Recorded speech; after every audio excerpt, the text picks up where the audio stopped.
Some say love, it is a river that drowns the tender reed.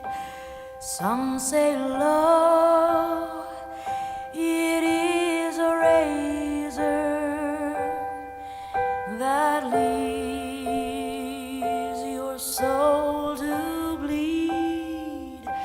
Some say love, it is a hunger, an endless aching need. I say love, it is a flower, and you, its only seed.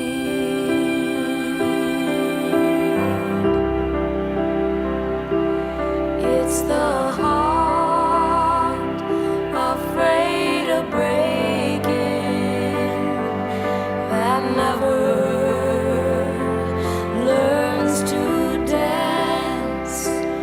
It's the dream afraid of waking that never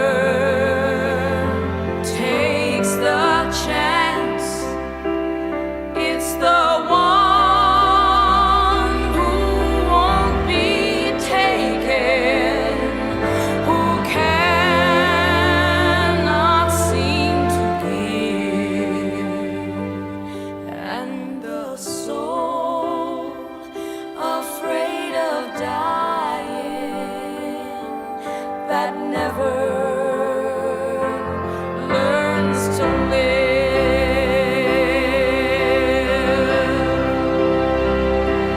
When the night has been too lonely and the road has been too long, and you think that love is only for the lucky and the strong, just remember in the winter, far beneath the bitter snows, lies the seed that with the sun's love in the spring becomes the rose.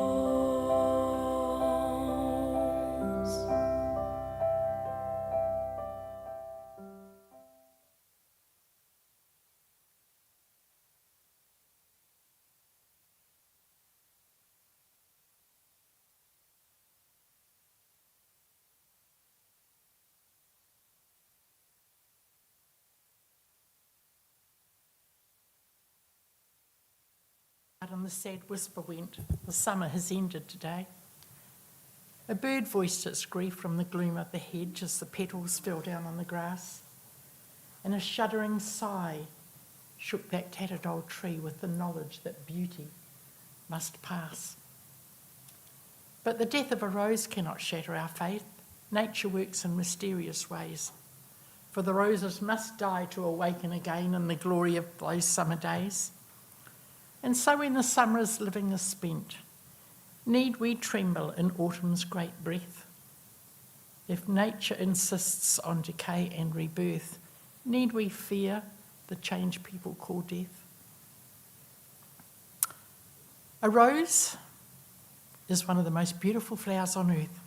It's also very delicate, and it's admired by so many people, just like Nola. Nola, known to you as Nola, Mum, Nana, and Nana Mac. And Nola died peacefully at Rita Angus Retirement Village last Tuesday. And however you knew Nola, you were all so privileged to have known her and had her in your life. And she leaves us all many memories that we can look back on as time goes by, and we can also share them with others. So welcome to you all. For those I haven't yet met yet, my name is Shirley Jardine, and the family has asked me to take the service today. I took the service for the family when Neil died back in December 2016, and now here I am again. So thank you, family. I consider it a privilege to be with you all again. Of course, one of the important reasons for having those services is so that we can gather up the memories that Nola leaves us, memories which we can take with us into the future as we travel on without her physical presence. Death is not an entity or a thing in itself, but it's a stage in the journey of life and through which we all must pass through. And for some it comes slowly and expectedly, while for others it comes suddenly and unexpectedly.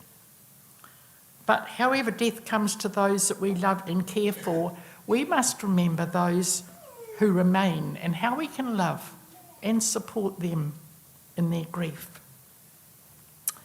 To Nola's family, to Melvin, Annette, Kathleen, Sharon and Bruce, Murray and Carolyn, Joanne and Darren, and Judy and Arnold. Family, please accept my condolences in the loss of one who was so dearly loved. And may happy memories carry you through this sorrowful time. Of course, we all know that Nola was also a grandmother to 18 grandchildren. And not stopping there, these grandchildren gave Nola the privilege of being a great-grandmother to 27 great-grandchildren. And I think I'll stop there. I'm not sure about the great-greats, etc., but I think that's enough. Grandies and great-grandies, your Nana and Nana Mac loved each and every one of you in her own special way, and I know that you loved her in return. Nana followed you all with great interest in everything you did while you were growing up. Yes, I know Nanas are kind of special. And I only use this word when I mean it. As special as a word that's used to describe something or someone, like a kind of a hug or a sunset, or a person who spreads love with a smiling, kind gesture. Special describes people who act from the heart and yet keep in mind the hearts of others. And special is something or someone that is precious and that can never be replaced. And I think special is the word that best describes your Nana. So may the memories that you have and shared with Nana, Nan or Grandma always remain in your hearts. Today, in the usual way, I have placed a memory candle on Nola's casket, and this is proudly placed in memory of all our loved ones who have gone before us.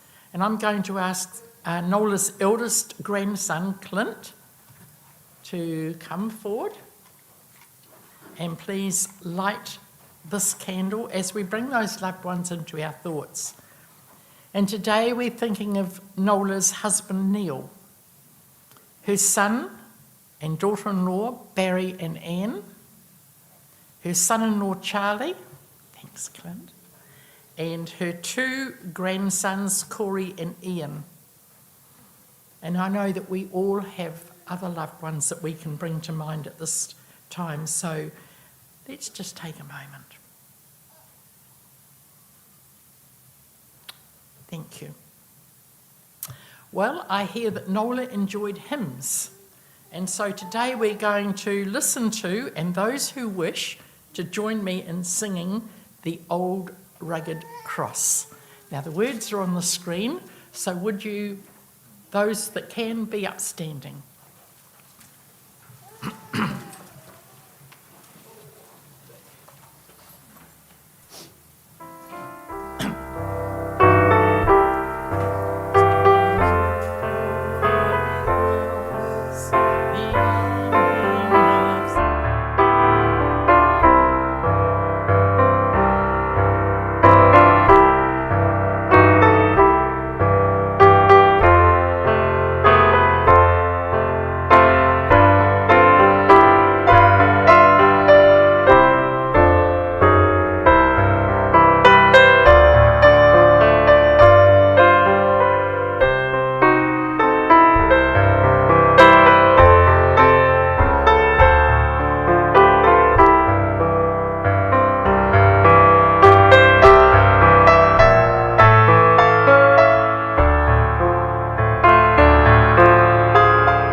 Well, as I said, you're all here today because of our love for Nola, and you all have so many memories to share of this special lady. So I'm going to touch on some highlights in Nola's life, the twists and turns that made her the lady that you all knew and loved. Following this will be tribute time, a time for those who wish to come forward and share a brief memory. You'll be very welcome. Nola was born on the 1st of September 1931 in Wellington Hospital, and she is the fourth of 9 children to Edward and Isabella Johns.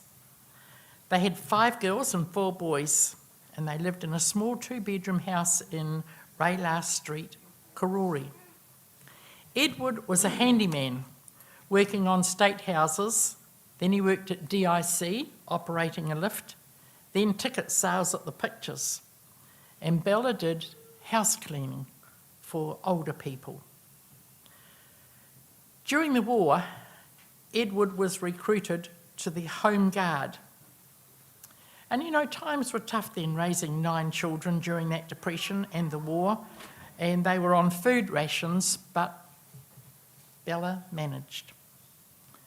Nola went to Karori Main School, which is now called Karori Normal, and she left school at 16 and went to work at the Bryant and May Match Factory. She worked there for a while, and then she went on to work at Prestige Hosiery Factory. Of course, weekends were taken up with sports. She played hockey, netball, and then she also did marching. Edward coached the hockey team, and Sister Pauline was the captain. Sister Thelma was also in the team. And Nola always said that Pauline was the star player. Saturday nights, of course, back then were dancing or the movies. And quite often they would go to the movies during the week. Nola met her husband Brian Bell at a Karori dance. They married young and they had 3 children, Melvin, Barry and Kathleen. And they started off living with the in-laws, and then they moved to a state house in McKillop Street, Porirua. The marriage didn't last that long, and Nola was left on her own with 3 young children. She met her second husband, Neil, on a blind date. Mutual friends set them up as he needed a partner for a lodge do. And they hit it off. They became a couple. And her new partner had to be good to her children, and of course Neil fitted that bill beautifully. So they were married in 1962 and had 3 children, Sharon, Murray and Joanne. And they moved from McKillop Street to 98 Mungavin Avenue. And while they lived there, Murray was born and then Joanne. Melvin, Barry and Kathy got married themselves and started their own families.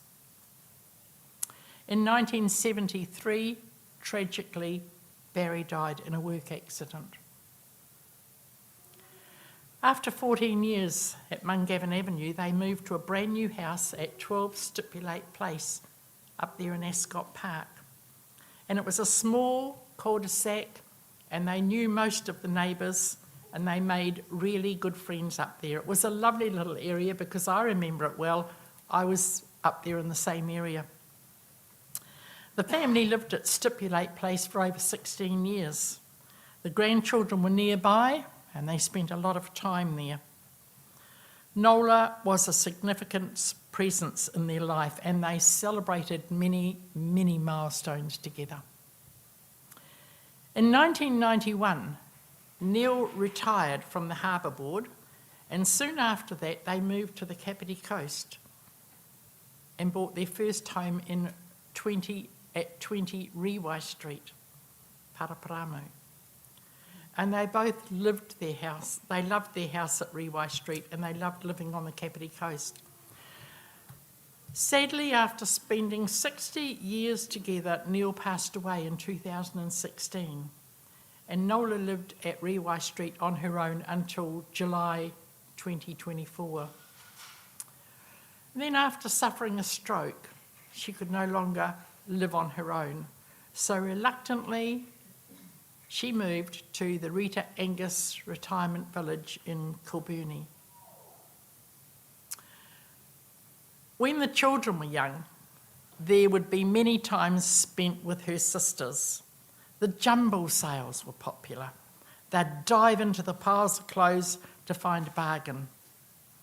Sunday visiting, and of course several of you will remember this, Sunday visiting was a regular thing that you did around the families. Nola never learnt to drive, so to do the shopping trips they were either on foot or on the bus. And when she lived in Stipulate Place, she had a very good friend as a neighbour, Mrs. Frater, and they would meet at the letterbox and then go shopping together. They'd buy their clothes from the same shops, and one day, you wouldn't believe it, but they turned up in the same outfit. No time to change, so they ended up going off together, getting dressed the same. They also volunteered at the local primary school, which was Tairangi, in the library, repairing the damaged books. And Nola worked at what she called the rag bag shop. She'd walk to work with other people who lived nearby, and she made new friends, and she enjoyed earning her, what she called her own money, but had to give it up as she got RSI from, would you believe it, too much ironing. Because having all those children, and there would have been a lot of washing, and there certainly would have been a lot of ironing back then. It doesn't happen so much nowadays, does it? You just sort of fold it and put it in the drawer. Nola was always keen to chip in when needed, and when Joanne got a job delivering pamphlets, Nola would painstakingly fold them all and pack them into the trolley, and then after dinner they would both go down the street and deliver them. She also loved reading, loved doing puzzles. She kept scrapbook cuttings from the newspapers or family people she knew. And she kept notebooks with details of doctor's visits and work done on the house or appliances purchased. She was an extremely organised lady. Everything had its place and everything was labelled. She knew where everything was. When she would receive a gift, she would label it with who gave it to her and when. And sometimes she'd place it where you could see it. She always had knitting on the go, many jerseys and cardigans knitted for the family and the babies. And of course the babies would get a matinee jacket with matching hat and booties. She had a knitting machine too for a few years, so she could whip up jerseys in a flash. But the kids complained that they were too scratchy. Neil was a passionate gardener, and Nola would make chutneys, jams, pickles, pickled onions, and do beetroot preserves. The kids weren't that keen on the homemade tomato sauce, and they were quite happy when it ran out so that then they could get back to the watties. She enjoyed gardening too, and she had a bit of a green thumb. She'd grow most things from cuttings, and the flower garden at Rewai Street was filled, absolutely beautiful, with colourful flowers and shrubs. And of course, back then, there was always that homemade baking in the tins. And the family would visit on a Sunday afternoon and have afternoon tea, and there'd be scones, sometimes with cream and jam, sausage rolls, mince pies, you name it, Nola made it. And then she'd store it in Tupperware. She also loved animals, and for many years they had dogs and budgies. But when their last dog, Basil, died, she got a grey cockatiel. One day Nola was cleaning out the cage, and Neil opened the door to the outside of the house and the cockatiel flew out the door. So they didn't have many pets for a while, and then after Neil died, she got a yellow and green budgie and she called it Ken. And she taught him to talk. And when he talked, he sounded just like Nola, which was quite funny. Nola and Neil had never ever been overseas, and after Neil died, she went on her first overseas trip, and it was a cruise around the Pacific Islands, and then up to Hawaii with her sisters Pauline and Rosie and niece Linda. She didn't much like the cruise ship, but she enjoyed visiting the islands. She brought back some black island dolls. And when she moved to Rita Angus, she took one of them. And the carers didn't really like it. They said it was a voodoo. And she thought it was really funny. And the more they said that, the more she liked to tease them with it. Her second overseas trip was to her granddaughter Jess's wedding in Australia. And she loved that trip. And she loved partying with the family, just like the old days. And she always enjoyed a good party. In September 2024, when she moved to Rita Angus, she was well cared for, but she wasn't the happiest person there. It wasn't her happiest times. She really missed Rewai Street. And throughout her life, she's always been the strong one, looking after others. And as her health declined, she had to rely on others looking after her. And once again, she didn't feel comfortable with that. She wasn't keen on joining in the activities. Said she didn't want to hang out with old people. Funny, because she was one of the oldest. But she did enjoy trips out in the van. And when the nice-looking Wellington cricketers came for a visit, when the weather was good, there would be wheelchair trips down to Lower Bay Beach, or, once again, shopping in Kilburnie. She did enjoy the regular family visits, and she loved the phone calls coming through. And Nola dedicated her life to family, and she was a wonderful, wonderful wife and a wonderful, wonderful mother. Even though at times money was tight and you wouldn't know it, living through the Depression made her very resilient and great at managing money. And those kids always had everything they needed. They never went without, because this lady knew how to provide. She was a much-loved grandmother, great-grandmother, and as I said, great-great-grandmother. She always kept up with what was happening in the grandkids' life as they grew up. They got married and they had children of their own. And she was the centre of the family and the hub of information. And I think she kept that family connected. Nola lived a long and contented life. There were good times and there were bad times, but through it all, she was the pillar of strength and resilience. She had a great sense of humour, and she was a wonderful, wonderful role model. She was tough right to the end, and now finally at rest and reunited with her beloved Neil.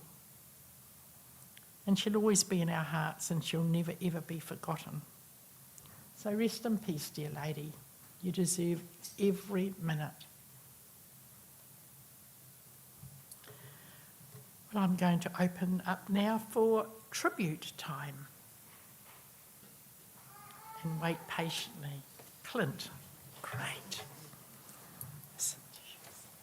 Tissues. I actually wrote this down for Nana because I didn't want to miss a bit, and I'm pretty much the one that's most unorganised and scruffy and stuff like that. But Nana was a true ally.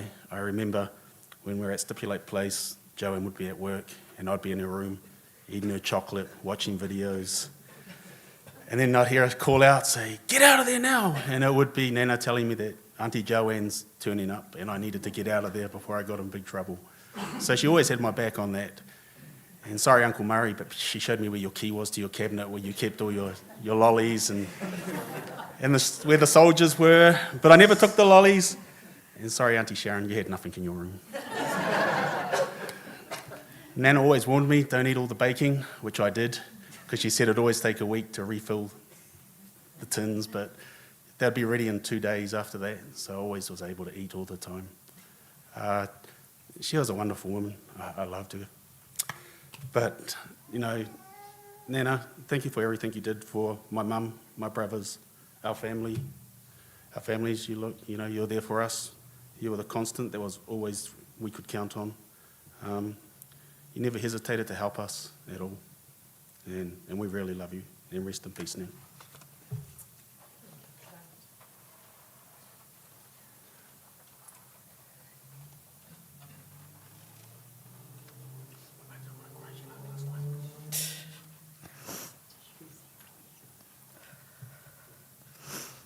Hi everyone. My name is Kendall. Sorry, I thought I'd be able to say my name, but You can do it. thank Kel. you. Go for it. I'm Murray and Carolyn's daughter, youngest daughter. My sister Brianna's not here today, but she sends her love and she's watching on the live stream, so I'm sure she can see us. I just wanted to say a few things that, sorry, No, you're doing good. that make me think of Nana and some memories I have. Thank you. Yeah, sorry.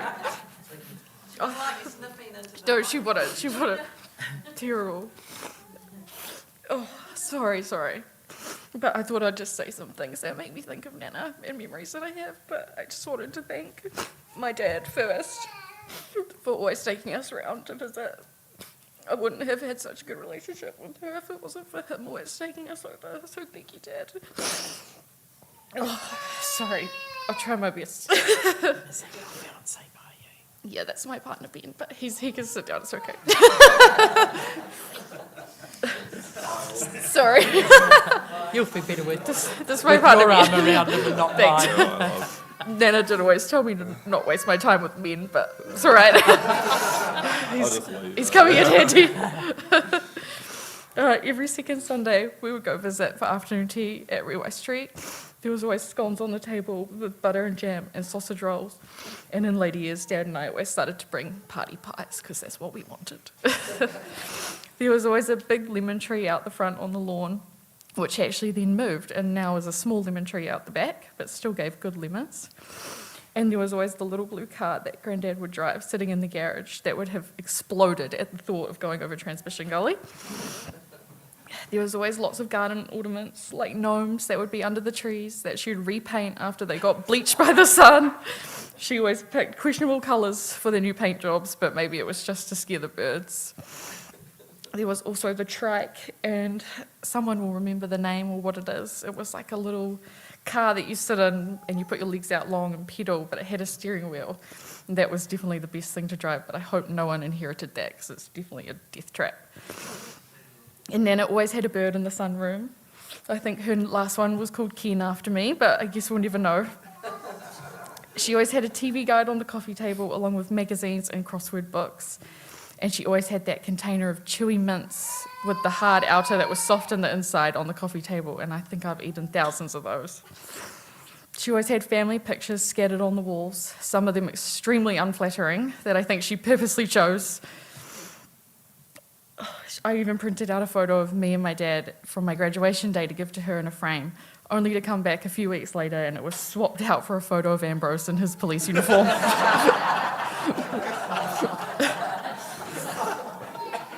She also had a little book with everyone's phone numbers in it. She also then had to say goodbye to her beloved landline, which Dad worked so hard to get her set up on a new mobile, and then she spilt water on it and then got another one, but she could never quite hack it. Once I missed 5 calls from her during a work day, and I panicked thinking something may have happened to her, only for her to answer saying she never called me, has no idea what I'm talking about, and she's busy and has to go. But she butt-dialed me 4 more times after that. She also found pictures on that phone of a black animal, And I thought, oh God, I don't know what she's talking about, but it was Mum and Dad's Labrador. So I took some more photos just to mess with her. She also had creepy dolls on the bed in the spare bedroom, which I didn't like. She also had a Border Collie soft toy on her bed, and I remember Basil, that actual Border Collie from when we were younger.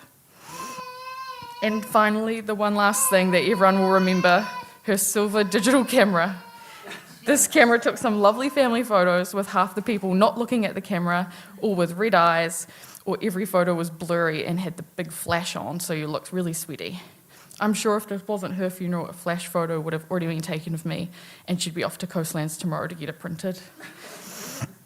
I was even lucky to have Nana come to my 21st birthday, and of course the camera was also there. A few weeks after the party, I got a pink envelope in the mail with Nana's handwriting on it, and inside were some lovely photos that she had taken. 2 of the photos were completely blurry. I've actually got the pictures here today. One was of me holding my nose as I did 21 shots, and of course she wrote on the back the date and my name. And the other photo was a zoomed-in picture of me and Dad, both very shiny-looking, red-eyed, and somehow even managed to give me a few streaks of grey hair. This photo was also printed out and put in a frame on her bookshelf for everyone to see, hence why I think she always chose the worst photos. These pictures also came with a note that I have today, and I've got it here, and it says, "Photos of Kendall's 21. I hope you like the photos. I do. Nana Nola." Thank you, everyone. Thank you, Nana. You're amazing. That was lovely.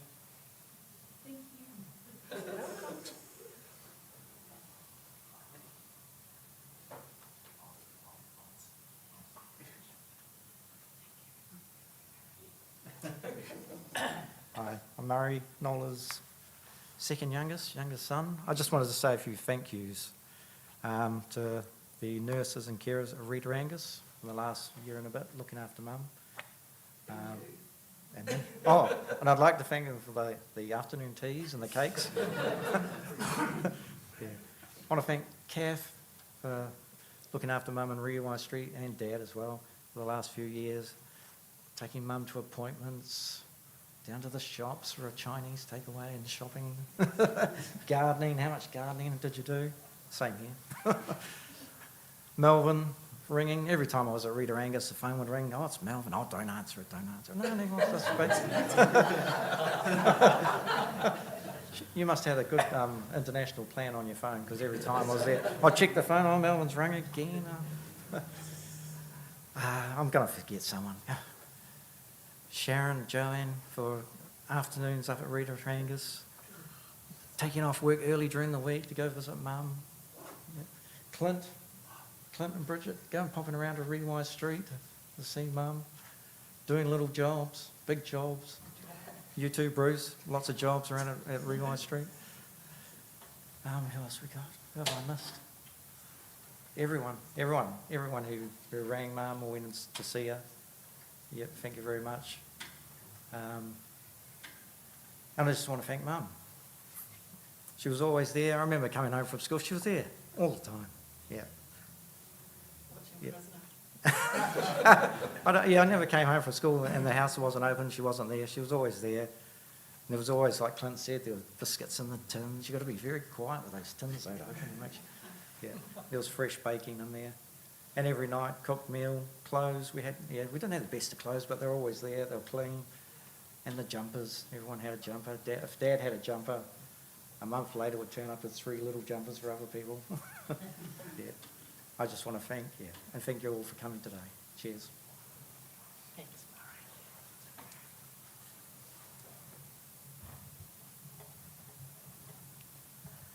Murray. Well, thank you for the lovely tributes and memories.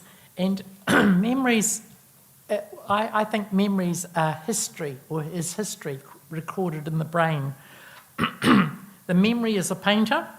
It paints a picture of the past and of the present. And in memories, may you all find great comfort. So we're going to take some time now to enjoy some more memories as we listen to some music that Nola enjoyed. Dean Martin singing "Memories Are Made of This" and "Volare." And the family have put together some photos to look back on. So as you listen and watch, Let those memories take you all back in time.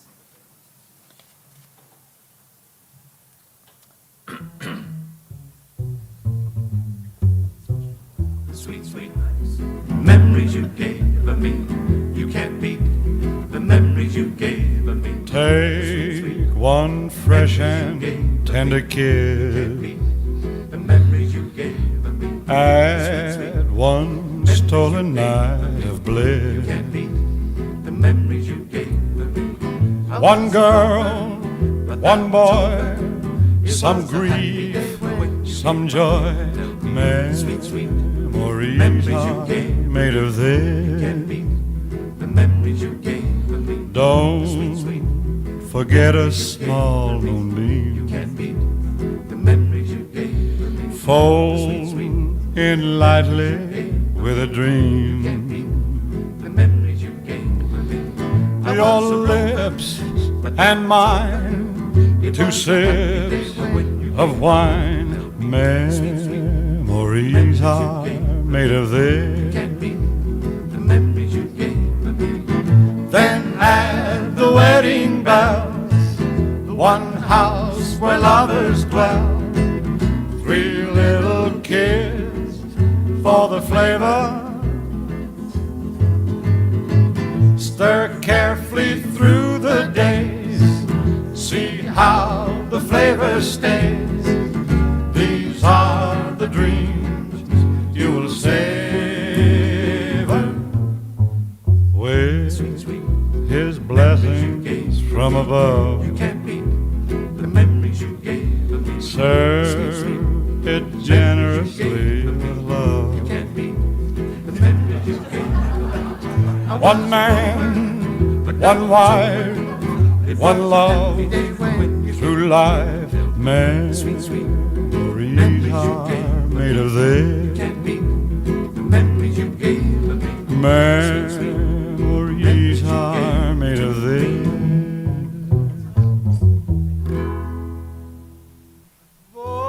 Volare, oh, cantare, oh, let's fly way up to the clouds, away from the maddening crowds. We can sing in the glow of a star that I know of, where lovers enjoy peace of mind. Let us leave the confusion and all disillusion behind. Just like birds of a feather, a rainbow together we'll find. Volare, oh, e cantare, oh. No wonder my happy heart sings. Your love has given me wings. Penso che io sogno così non ritorni mai più. Mi dipinge con le mani e la faccia di blu. Poi d'improvviso tenido dal vento rapito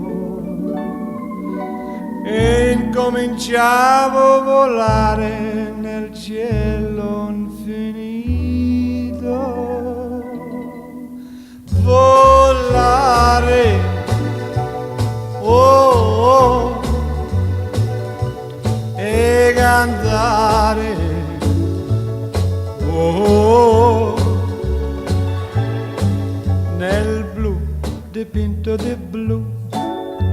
Che dici di stare lassù? E volavo, volavo, venice punalte del sole con coro più su, mentre molto pian piano sparivo lontano laggiù. Una musica dolce suonare soltanto per me. Volare, oh, oh, e cantare, oh, oh, where my happy heart sings. Your love has given me wings. Nel blu dipinto di blu, venite di stare lassù. Nel blu dipinto di blu.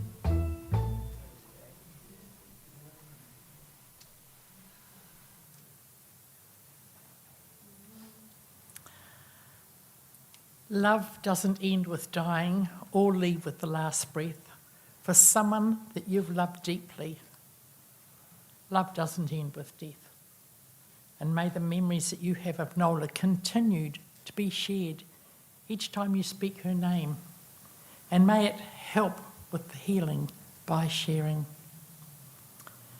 If it is your way, please join me in saying the Lord's Prayer. Our Father, which art in heaven, hallowed be thy name. Thy kingdom come, thy will be done on earth as it is in heaven. Give us this day our daily bread, and forgive us our trespasses, as we forgive them that trespass against us. Lead us not into temptation, but deliver us from evil. For thine is the kingdom, the power, and the glory, forever and ever. Amen. At the end of the service, Nola will be carried from the chapel as Doris Day sings, Que Sera Sera.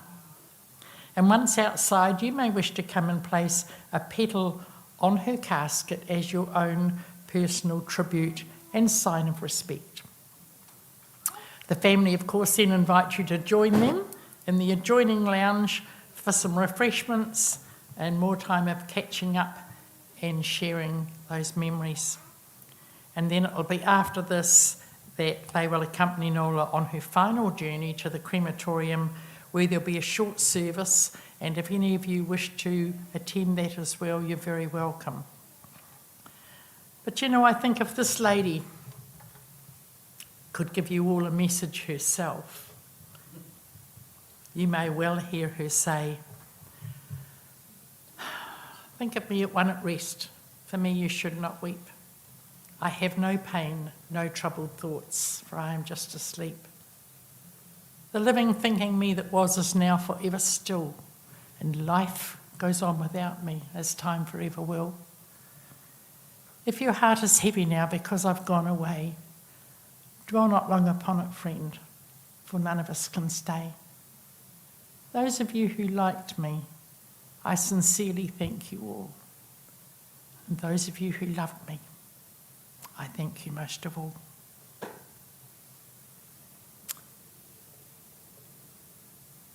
Nola's time with us has ended another chapter in her life, and it is time to say farewell. So I'd like to ask, would those who can please stand for the commendation?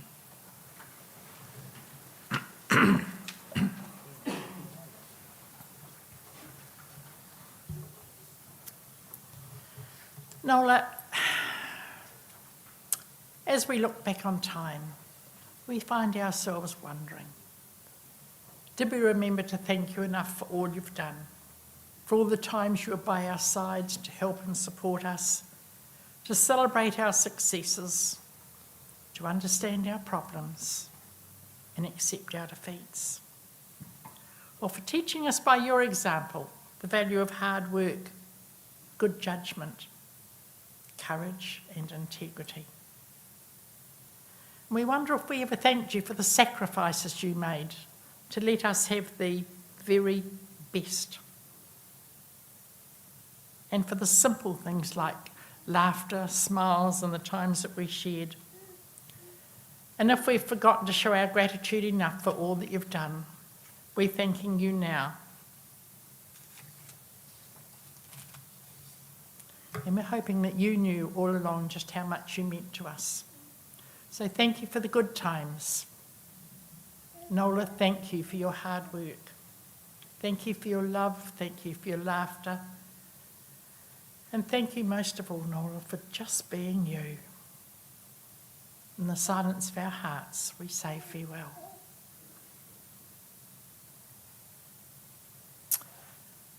Go forth with your memories into the future.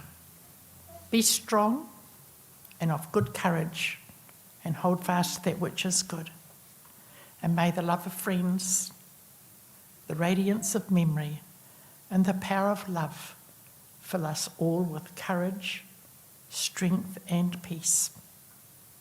Amen.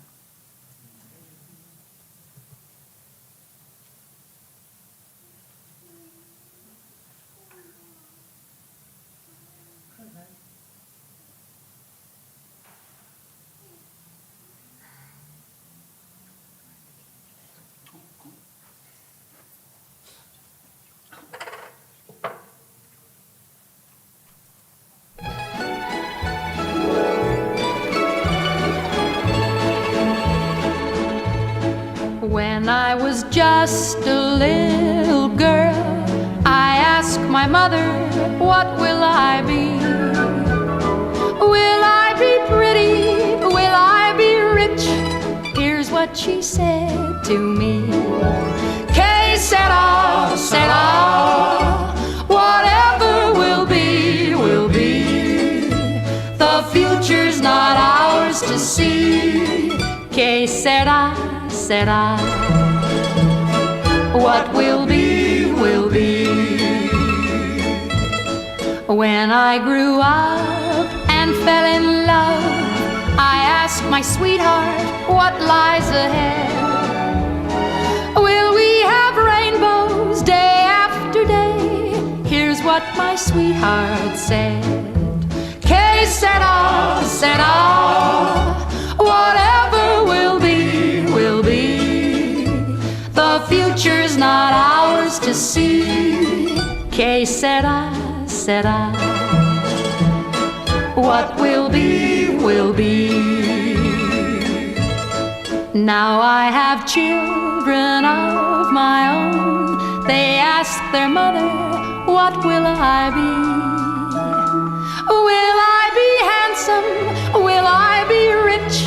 I tell them tenderly, que sera, sera, whatever will be, will be. The future's not ours to see. Que sera, sera, what will be, will be. Que sera, sera.